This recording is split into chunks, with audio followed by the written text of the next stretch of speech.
And to learn healing,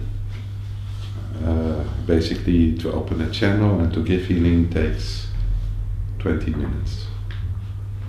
And sometimes less. That's the longest it will take.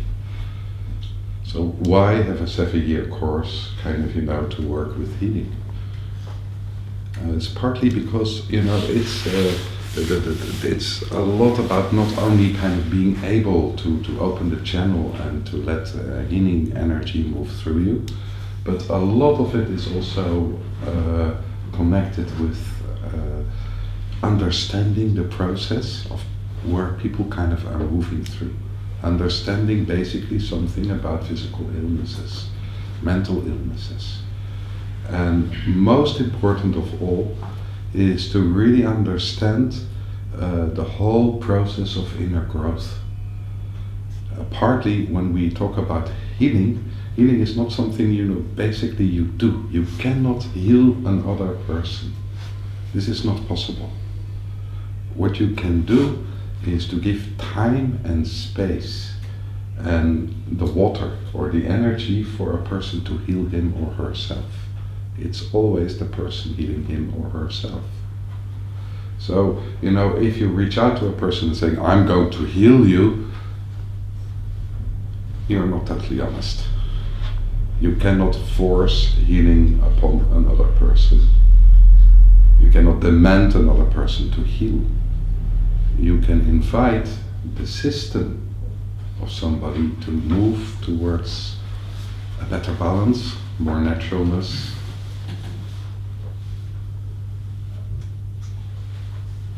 to a better health. So this whole movement to better health, or to more naturalness, or to the depth of ourselves, or our natural state of being, is a movement which helps if there is some understanding of how to move, where to move, in what direction.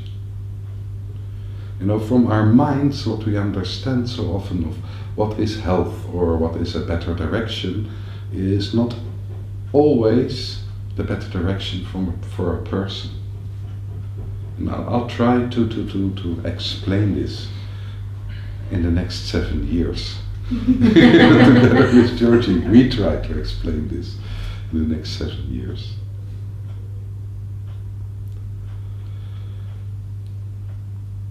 When we look to the whole process of inner growth, so of course, there is stories about enlightenment, and there are stories about what you can reach when you work on yourself.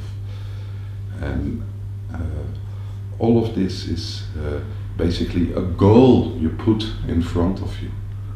And moving towards this, it can be good for a period, but it will not bring you anywhere. Everything we put forward in time, everything we put as a goal, is not really here now. And the real experience of being alive is always here now. That's happening now. But then, we are programmed in a way in our mind that we always are moving towards the future, or we are stuck in the past. So, and a part of the tragedy we find ourselves in right now is that we are not so much connected with the depth of ourselves. We're not so much connected with what we really are.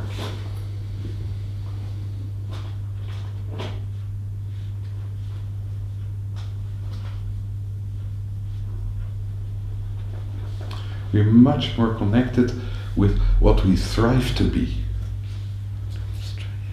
Strive to be. Thank you.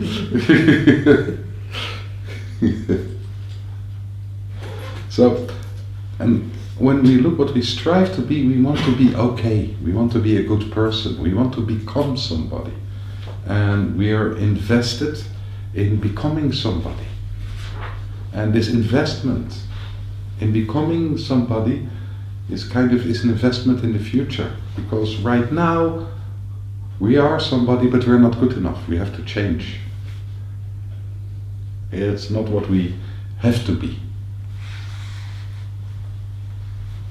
So this movement in the future that we have to become somebody, First you have to study, and then you have an occupation, and when you're in your occupation, you are somebody. Or, you have to get rid of some emotional entanglements you've got, and if you get rid of them and you're totally okay, you're holy and only loving and being able to put borders or whatever, then you are somebody. It's always in the future. It's always connected with denial of what is here right now.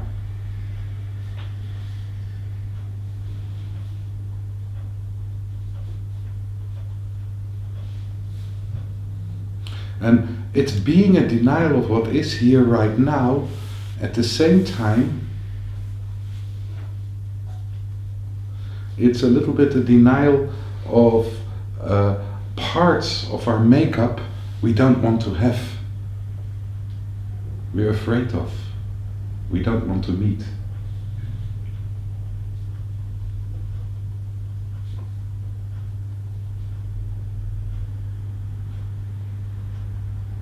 So that means that most of us on a regular basis are in an inner fight. There is no peace. We are fighting our emotions, we are fighting anger sometimes, fear, jealousy.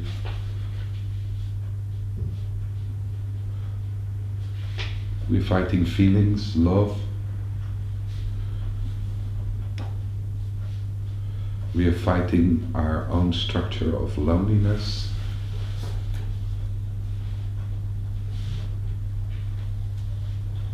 We don't want to be like our father, which is a bad thing. I'm joking. We don't want to be like our mother. So there is a lot of, I don't want to be like this, I don't want this. And a part of it is understandable. A part of it is understandable because, it's not all that easy to deal with your instincts. It's not all that easy to deal with your emotions, with your feelings. And it's not all that easy to deal with your past.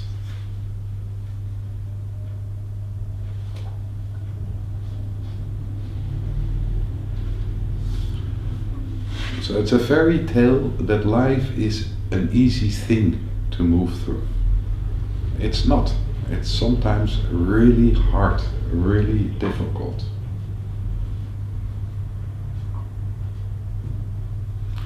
And when it's very, very, very difficult and people get stuck in their lives, then often they tend to reach out for help. And that's when people come to a healer or a spiritual psychologist. So it's often not enough when somebody is coming to you to tell the person, okay, I can see it's really tough. It helps, but it's not enough. And it's even worse when a person is coming to you and you tell a person, okay, do this and this and this and this and this and everything will be okay. This is not needed either. So when life is really tough, most of the times when people get stuck, there is in the background something going on which you could call a trauma unfolding itself, or a very, very deep conflict, or some very deep pain or fear or anger issues. There's a lot of different reasons, but the first thing is, to help a person to give time and space to connect with whatever is going on. And to connect with areas inside themselves which are always there. It's very difficult to deal with conflict when you're in conflict. This is what we're trying all the time. And this is creating busy mind.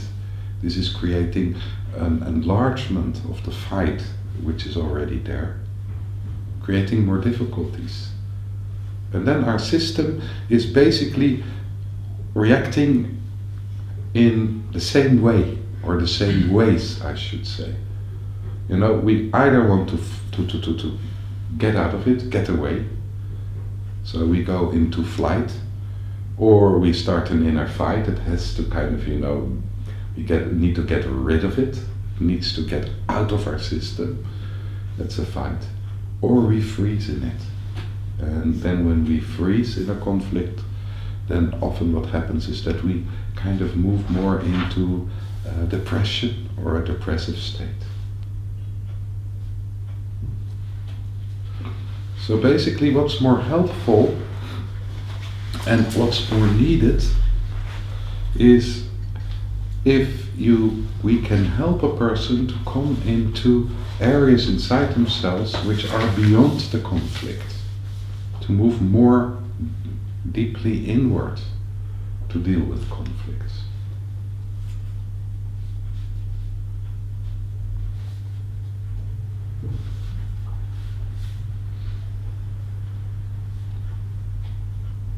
So there's a lot of areas where people can move towards. And these are areas which are always there in our makeup, but we lose connection with it so often when we are in a conflict.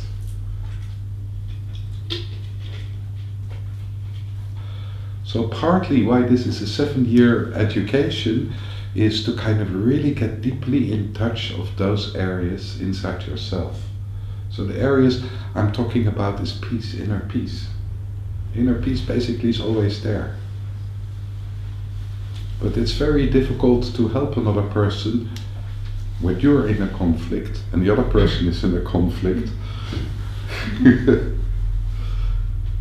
The only thing what you can say to your client then is stop it, because it's driving you crazy. Yes, a very funny thing.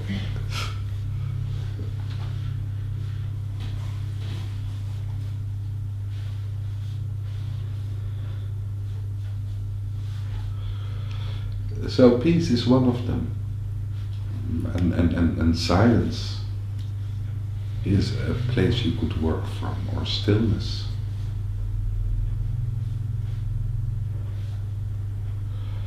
Or the feeling of being. They're all connected with, when you're in this level of yourself, there is this kind of feeling of wholeness.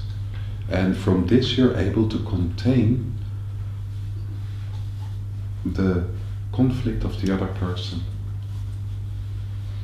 So if you're able to contain it, you're able to be there for the other person. And your field of containment will help the other person to learn to contain the conflict himself or herself.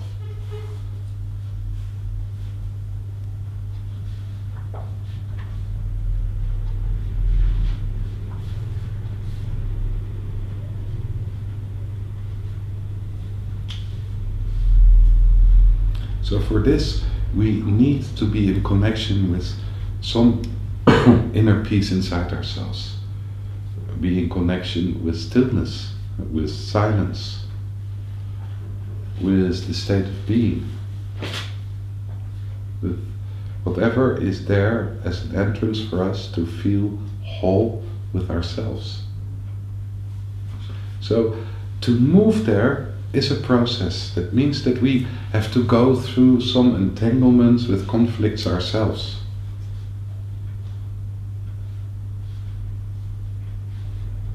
And these are difficulties. But then there is something very beautiful about moving through difficulties in your life. The first thing is, every time when something is integrated, transformed inside yourself, it gives an incredible feeling of freedom. It's a reward. You're not entangled there anymore. And when you move through something like this, what's building up is resilience. That means you know how to deal with this in life. You don't need to be fearful for this anymore.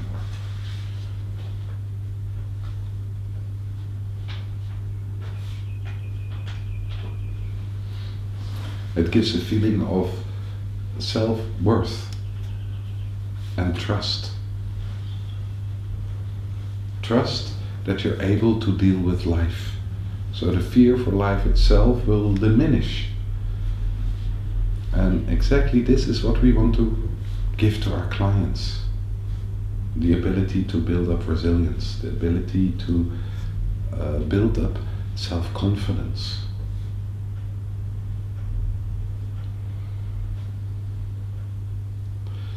And the ability to deal with the difficulties in life they meet.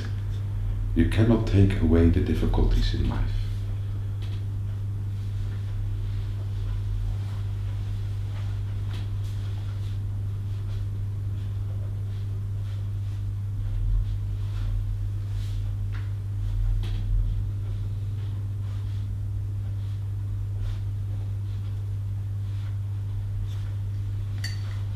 So when we talk about healing, it's in the word already.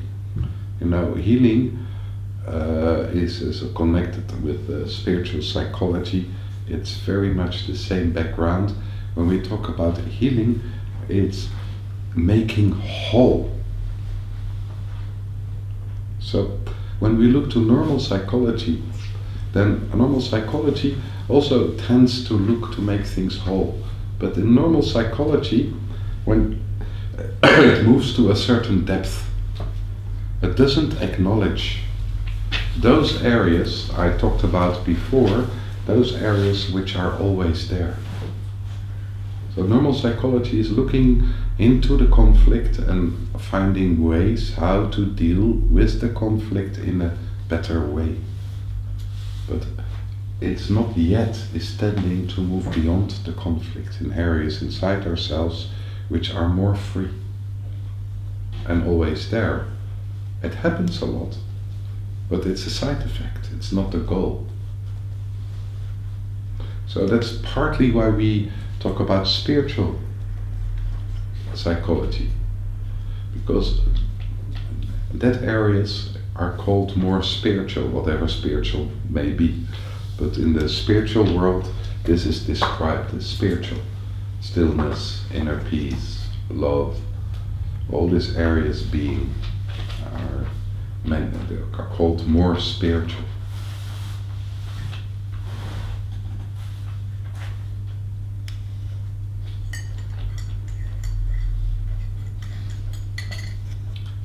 So that's very shortly, basically what this study is about. So why does it take 7 years? That's a long time. So partly it takes 7 years because what we think is really, really important is the whole process of inner growth, to work on yourself. Not to send somebody down a road you don't know. Not to really know what is possible. To find in yourself something which you really recognize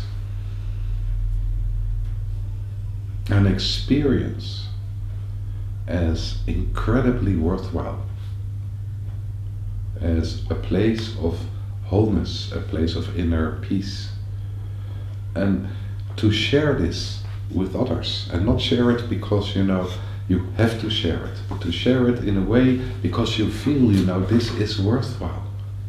This is so worthwhile. This is what it's really about. This is more truthful to me as anything else. And again, nobody can give this to you. You have to find it inside yourself. And it takes time. When we look at ourselves, we are often like You wanted to ask a question? Yeah. Yes. It depends on the person. Like one person will take 7 years, one person will take 5, another will take 10. It depends a little bit on the person, But our experience is that within the 7 years, it's integrated and it's opened and people can reach it. So it can take a little bit shorter. Sometimes, after one day, a person is there already. But then still, it's interesting to learn about all the layers which are there. We're built a little bit like an onion. So there's a lot of layers we have to move through to really kind of find our inner core. So even if we are in connection with the inner core, to really understand all the layers and to open them will take time. And 7 years is very short, basically. So we move through it quite quickly to really come to an understanding and experience of the depth inside ourselves, but also an understanding and an experience of all the different layers. And again, the understanding is not so difficult. You can read a couple of books, but to really experience them and to develop the skill, in a way that you know how to deal with those layers. And that takes time. And the only way we can really develop a skill is by doing it ourselves. We can read about making art with paint, and lots of books.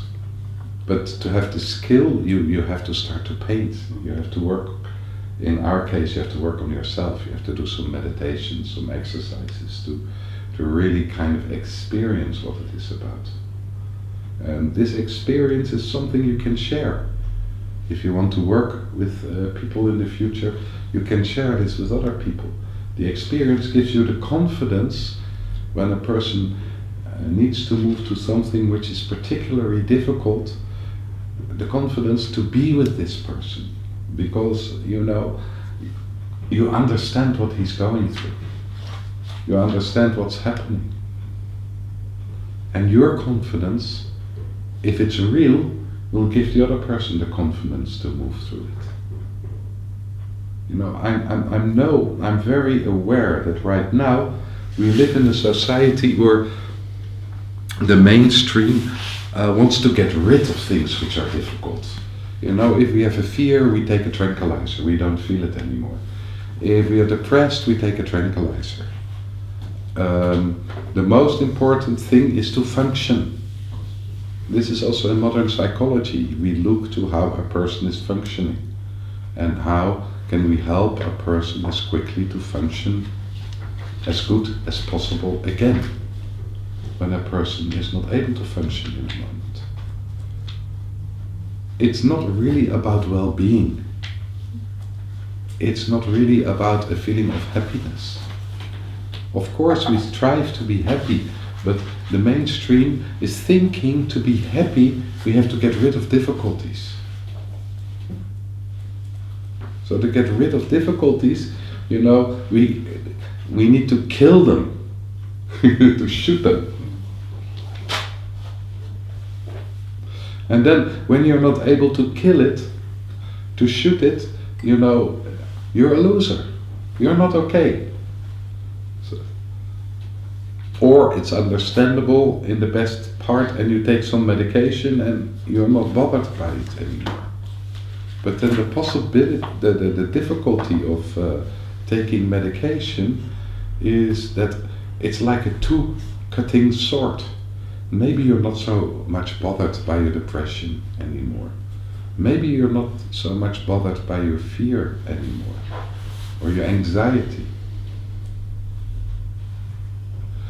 But the other side is that, you're not able really to connect to the depth of yourself anymore either. It's a little bit alive in between. It's not fully this and it's not fully that. It makes life a little bit flat. Medication is flattening and not fully alive. And this together with that most of us experience life as an obligation. We have to go to work. we have to do our things, we have to provide for our family, or we have to keep the house clean. So this combination is not really bringing forward a lot of happiness.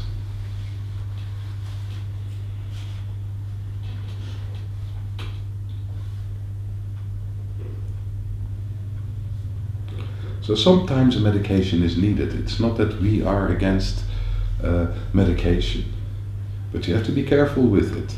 And when it's needed, it's needed.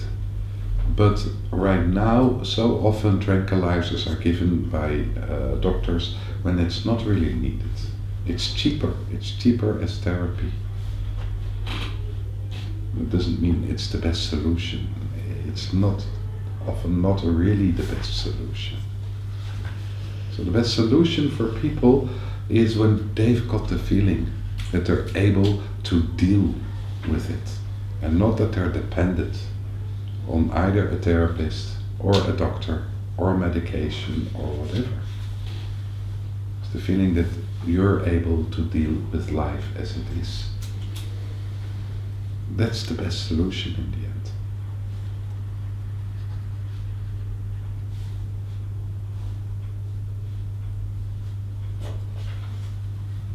So part of what we've been learning in these 7 years is a lot about the whole process of inner growth.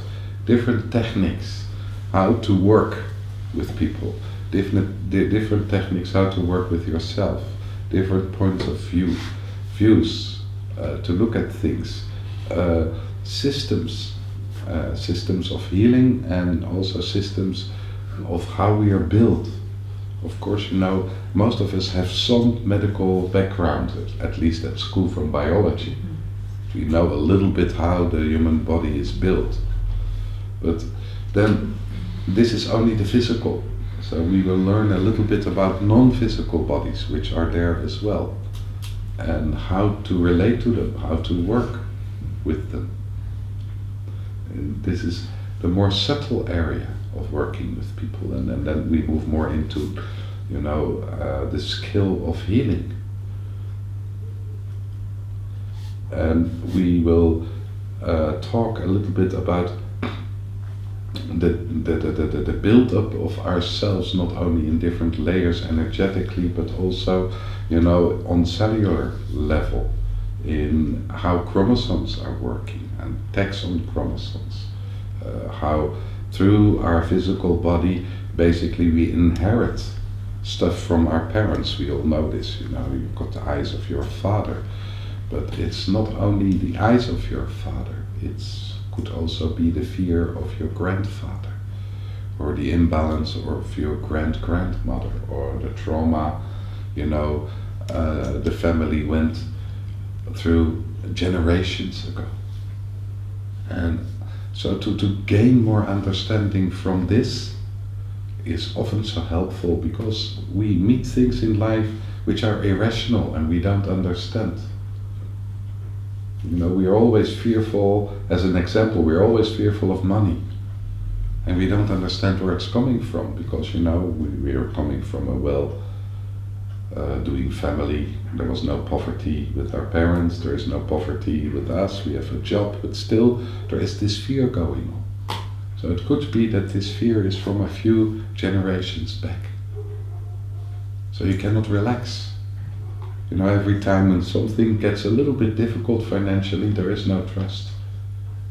We break off and we worry, we cannot sleep. So sometimes we're teased by things like this, and it's understandable. It helps to understand where it's coming from and how to heal it, how to deal with it. So this is an area we'll be working in. And there's a whole area of non-dual therapy we will integrate partly in these courses, which is a beautiful way of working, from Georgi.